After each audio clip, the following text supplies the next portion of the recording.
Welcome back on this Friday. And man, you talk about a little bonus. How about Josh Hoover from, is it Heath, Texas? Yes, sir, Heath. Is that just outside of Dallas, I'm assuming? It is. It's 20 miles east of Dallas. East. I got a good buddy of mine. I was a team roper for number 6 team roper. A buddy of mine lives in Maybank. Is that just south of you? Yeah. Yeah, it's a little bit more out there, but yeah, I know where that's at. Yep, been out there, but absolutely. Well, thanks a lot, first of all, for joining us, man. We appreciate you. Just signed with Indiana. I saw the Dallas Morning News had a big thing on you, and your numbers are outstanding. Watched the highlight video, and I'm like, just shaking my head at the all the positives and your numbers. 3,500 yards, 36 touchdowns, and you did this at the highest level of Texas football in 6A. That is incredible. And man, it's Texas football is just one of those things that everybody knows about from Friday Night Lights and all that stuff. But Ohio and Texas and Florida, probably the 3, California, maybe the 4 biggest states that there are that produces football players. Correct. Yeah, for sure. How coming along, you're Indiana. How does Indiana become even a thought for a kid that's been so successful as you have been in down in Texas? Yeah, those guys really the only school that recruited me. That was a Power 5 school, and it really came to SMU and Memphis and Indiana and Arkansas recruited me for a while, but they ended up not taking a 22 quarterback. So, but yeah, those guys, from the jump, they kind of believed in me, and Coach Sheridan just said, he had a gut feeling, and a lot of guys just said they wanted to see me throw in person because I dropped the ball a little bit, and it's not necessarily that's just my natural throwing motion. It's not like I've been trained to do that. It's just how I naturally throw, and I think those guys kind of liked it, and I'm just excited to have the opportunity to play at Indiana. I really feel blessed. Well, I saw Nick Sheridan made a statement that when he was watching the highlights, he was like, what am I missing? Why is this kid not? Well, that was the exact thought I had. I'm like, what the hell am I missing here? This dude is just dropping dimes, man. And so I think this is going to be a big loss for people like Arkansas and whomever else. But I love it. I love those stories. Does that give you motivation? I mean, does that motivate you more? Not that you need more because your talent looks to be there, but does that not motivate you, put a little more of a chip on your shoulder? Yeah, I feel like there's probably a little chip on my shoulder, just that, haven't always been the highest recruit, and not everybody's always been calling me and all that stuff. So I really feel blessed, like I said, to play for Indiana, and I feel like the Indiana is the exact same kind of place. Everybody kind of has that chip that, the Big Ten championship is, what they're going for. And, Coach Allen's kind of the same way. I feel like I fit that mold. And Josh, how important is, this past season, maybe the past 2 seasons, we've heard a lot about LEO, love each other, that culture that Tom Allen has built with his staff and with the players there. And they truly seem to have a great chemistry, and they've set the bar. You look at Indiana, the history, it's not always the greatest, but they've got a high standard now. They're wanting to win Big Ten championships. They're wanting to compete at the highest level. How impressed with you, or what was the impression you got from Indiana with that culture that Tom Allen's built in just the last 4 or 5 years? Yeah, obviously it's noticeable. It's different. When people come in and do things and change things, everyone takes notice of it. And I feel like that's very similar in my own story. My freshman year, we had a different head coach, and went 3-7, and a new coach came in, and he kind of just, pressed on us. Our phrase is "win the day," and we all bought into that and bought into just winning every single day and loving each other, similar to what Coach Allen says. And I think that's really important because guys start believing in the coach, and then they start believing in each other, and it's a chain effect, and it's just a contagious mentality, and that's exactly what you need. That's what I was looking for at college too. Well, I'm in the media, and I can tell you it's real. I don't know that I'd want to be around Tom Allen 5 days a week because I'd probably be ending up running sprints all the time. And he just has that infectious, natural, highly caffeinated body. It's just, man, but it is all real and sincere. and it comes across that way. I know you know that. Yeah. Your visit, how much did just the visit, did the visit sell you, period? I mean, what sold you? When you just like, bam, that's it. Yeah, I think on my visit, I really liked the entire city of Bloomington and excuse me, and Coach Allen and Coach Sheridan. You know, we went to dinner with Coach Sheridan and his family, and you know, those people, they're great people, and I've liked Coach Sheridan since we started talking, and then Coach Allen, obviously, I talked to him on the phone a few times before my visit, and it was just awesome. And I think when you get in person with those guys, it really just makes it even better. And Coach Allen, we really connected. Our families did as well, and that's just the kind of guy I was looking for, and I think that's what kind of solidified it. Obviously, we're coming to a really unique 15-month period with the NCAA and no official visits, no even unofficial visits, and not allowed to see live evaluations and just so many things. How difficult or how strange was that recruiting process for that 15-month window for you? Not being able to make visits, not having live evaluations and things of that nature. How different was that for you?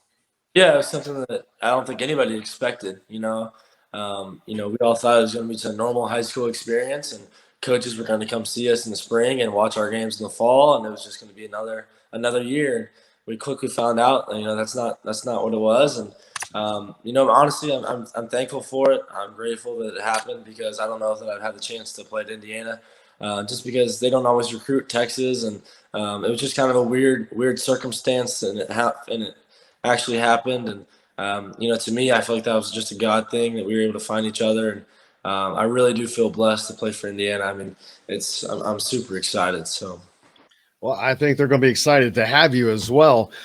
And since you're down in Texas and Indiana was probably nowhere on your radar a year ago, have you seen any Indiana games prior to your recruitment?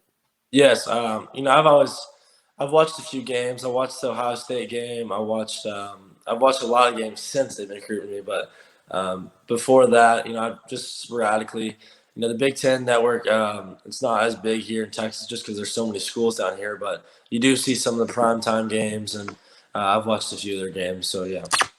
What from that did you draw? Like the Ohio State obviously was a tremendous matchup that Indiana could have won that game. Right. But what did you get from that? Did that kind of something just in the back of your mind at all?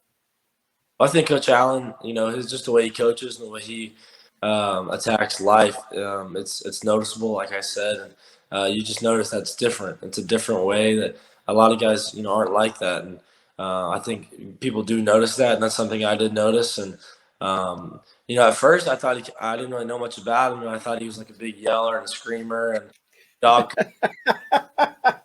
That's how I was like, man, this guy's, he's fired up. And then I kind of figured out what it's all about, and that kind of helped me out. But yeah, I watched a lot of the games, and I'll be honest, when they first started recruiting me, I had like zero interest in coming to Indiana. Like I did not want to come here or to Indiana, and it was just because I didn't really know much about it. And at the time, Coach Sheridan said he was going to offer me, but I had to come throw for him in the summer because he's never taken a quarterback he's never seen, and so that kind of I was probably being a little prideful. And I remember he said, I'll never forget. He said, "Go talk to your dad and let me know if that's something you want to do."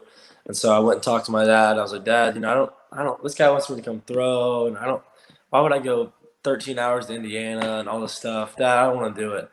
And he just told me, he's like, "Dude, you sound so stupid right now." He said, "There's no reason why you wouldn't go do that." And so that was real early on. And so we started talking more and more. And I was like, wow, I really like these guys. And, they ended up feeling the same way. And I just feel blessed I was able to end up there. Aren't parents funny? They are. We've talked about the cultural fit, you kind of having that blue collar mentality, that chip on your shoulder fitting into Indiana.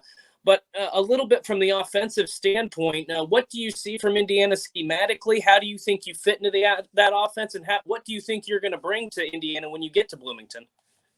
Yeah, I think what they do offensively is very similar to some of the things we do, and so that's obviously encouraging. And I like what they do offensively, and they run the ball and they throw it, and pretty balanced, and they do both of them really well, which is really important in the Big Ten and in any conference in football. So.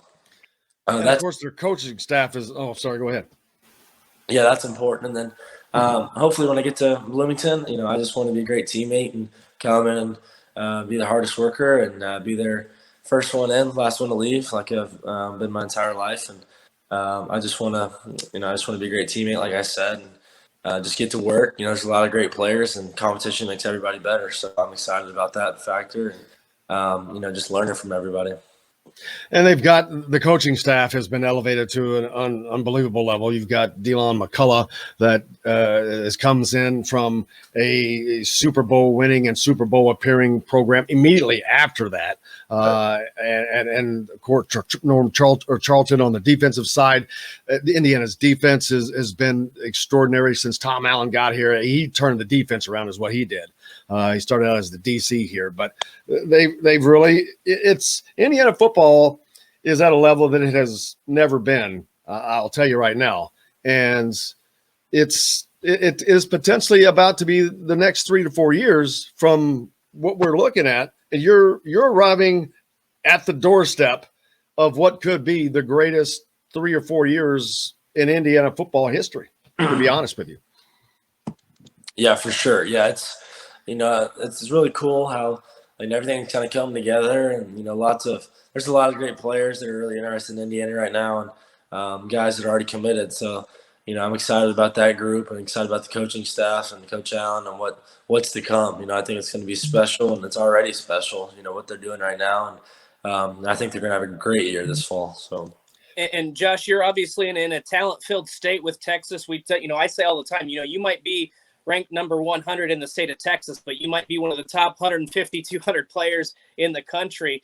Now that you're committed to Indiana, is your cell phone buzzing? Are you reaching out to some of your buddies or guys across the state saying, "Hey, why don't you come to Indiana and let's do something special?" Or how do you take on that role, or do you just let that be done by the coaching staff? No, I've been talking to some guys, so not necessarily Texas. There's a couple guys in Texas, but there's some other guys that they're really interested in. So I've been talking to them, kind of forming that relationship, and I actually feel really good about it. So I think you could probably be seeing some guys commit here pretty soon. And I know growing up in Texas, of course, one of the just biggest schools that there are in the country. But Texas A&M and football is so big down there. But you could be, in a couple of years, we're talking about trying to win a Big Ten championship against Ohio State or against Wisconsin, rather, to get there. Has that been you sat around and thought about, man, wouldn't that be cool, playing Ohio State, playing at Penn State, playing Michigan, playing Wisconsin for a Big Ten championship? I know it's so different from what you grew up with the Texas football, but it's historical stuff there. Yeah, it's definitely.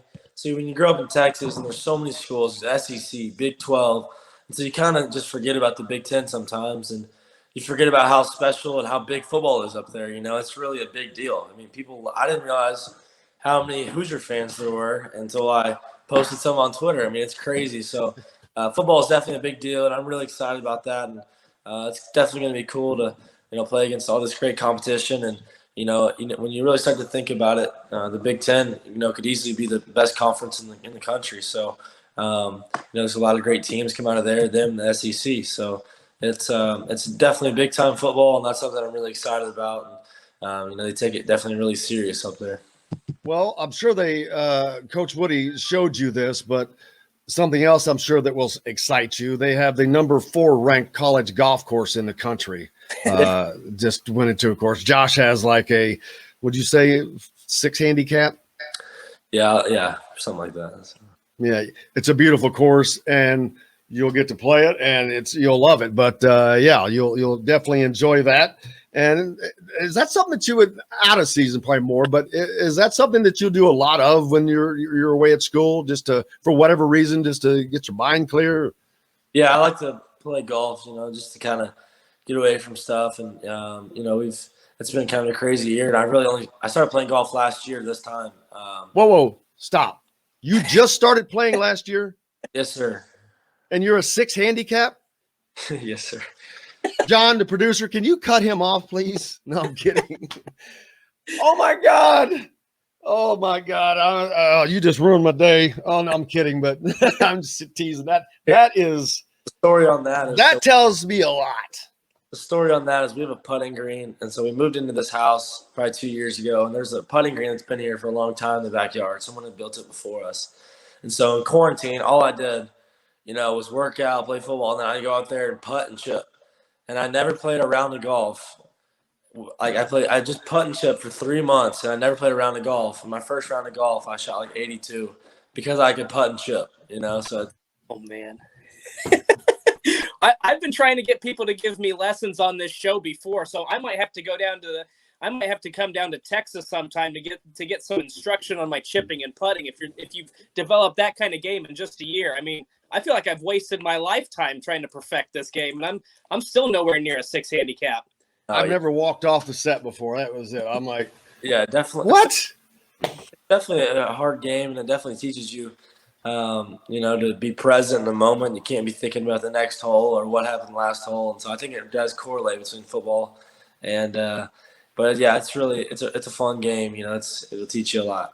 Well, for those that don't play, what he did is nearly unheard of. And for those of you that do play, I understand your sickness feeling right now. I'm sharing that with you. Well, I would say it probably does translate pretty well, and that that's a really positive thing. I think Indiana fans want to hear. If you're a really good golfer, you got to have a clear mind. You have to be a good decision maker, and I'm sure that's you learned a lot of that from playing quarterback in Texas. Yeah, you can't overthink it. You just got to rip it sometimes. So, I said it earlier. Don't bet against a pitcher or a quarterback if you're playing golf. Don't do it. And I was talking about ones that had been playing for 10 years, not ones that started playing last month. But, man, Josh, I know you got to get out here. You have a tee time, so we want to get you off there. Thank you so much, man. Boy, I wish I could play golf with you now more than anything. I need some lessons from you. But, brother, I'm looking forward to you getting up to Bloomington. When will you arrive in Bloomington? I'll be there next January. Cool. Mid-semester. Perfect.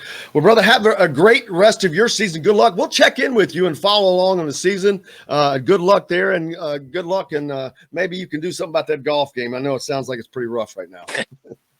I appreciate it. Thanks for having me on. Good to see you guys.